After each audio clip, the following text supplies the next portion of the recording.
Civil सेवा प्रधान परीक्षा का पेपर थर्ड और जीएस का पेपर सेकंड, इसमें भारतीय राज्य व्यवस्था और संविधान, शासन प्रणाली, सामाजिक न्याय और अंतर्राष्ट्रीय संबंध जैसे विषयों या खंडों को शामिल किया गया है। Indian polity and constitution, governance, social justice और इंटरनेशनल रिलेशन। 250 नंबर का ये भी पेपर होगा, जिसमें लगभग 100 नंबर का पॉलिटी एंड कॉन्स्टिट्यूशन पूछा जाएगा, लगभग 100 नंबर का गवर्नेंस एंड सोशल जस्टिस होगा और लगभग 50 नंबर का आईआर पूछा जाएगा। थोड़ा बहुत अंकों में प्लस माइनस हो सकता है हर साल के एग्ज़ाम में, क्योंकि यूपीएससी ने कोई ऐसा फिक्स नहीं बताया है कि कितने नंबर के प्रश्न किस सेक्शन से पूछे जाएंगे। एक लगभग में आपको पिछले 10-11 साल के प्रश्न पत्रों की एनालिसिस करके ये आइडिया बता रहा। पेपर बहुत इंटरेस्टिंग है, लेकिन उतना ही डायनामिक भी है। Polity, governance, social justice, IR, ये सारे सेक्शन ऐसे हैं जो केवल किताबों से तैयार नहीं हो सकते। किताबें तो पढ़नी ही होंगी आपको, बेसिक वहीं से तैयार होगा। अब भारत का संविधान समझने के लिए जो संविधान है, बेयर एक्ट है, आर्टिकल 1 से 395 है, वो पढ़ने ही पड़ेंगे। उनकी विषय वस्तु क्या है, उसका मतलब क्या है, वो जानना ही होगा। लेकिन केवल उतना पढ़ने से आपका काम नहीं चलेगा।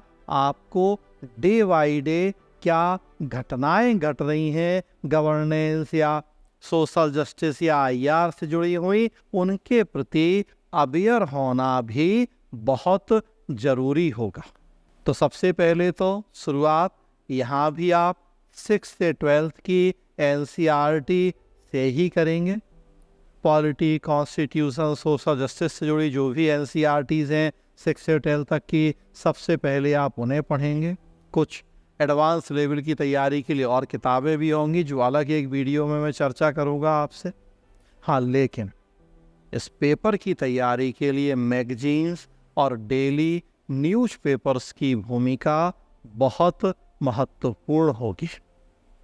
जो जीएस का फर्स्ट पेपर था, हिस्ट्री, ज्योग्राफी, सोसाइटी, उसमें करंट अफेयर्स है, ज्योग्राफी में होगा, लेकिन उतना नहीं जितना कि सेकंड पेपर में।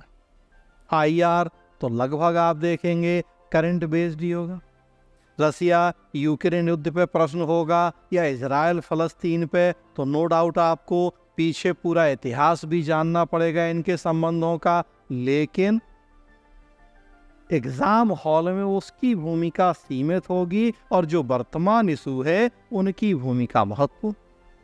पिछली बातों को नहीं जानेंगे तो वर्तमान को नहीं समझ पाएंगे, लेकिन जब आंसर लिखने की बारी आएगी तो फिर पिछली बातों की भूमिका बहुत कम और वर्तमान चीज़ों की भूमिका बहुत ज़्यादा हो जाएगी। तो इसके लिए आपको कम से कम 1 साल के मंथली मैगजीन्स, डेली न्यूज़पेपर्स को बहुत अच्छे से पढ़ना होता है, और ज़्यादा कर लें तो और अच्छी बात है।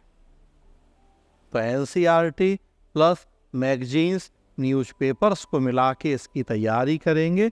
कुछ एडवांस लेवल की किताबों की चर्चा अलग से की जाएगी।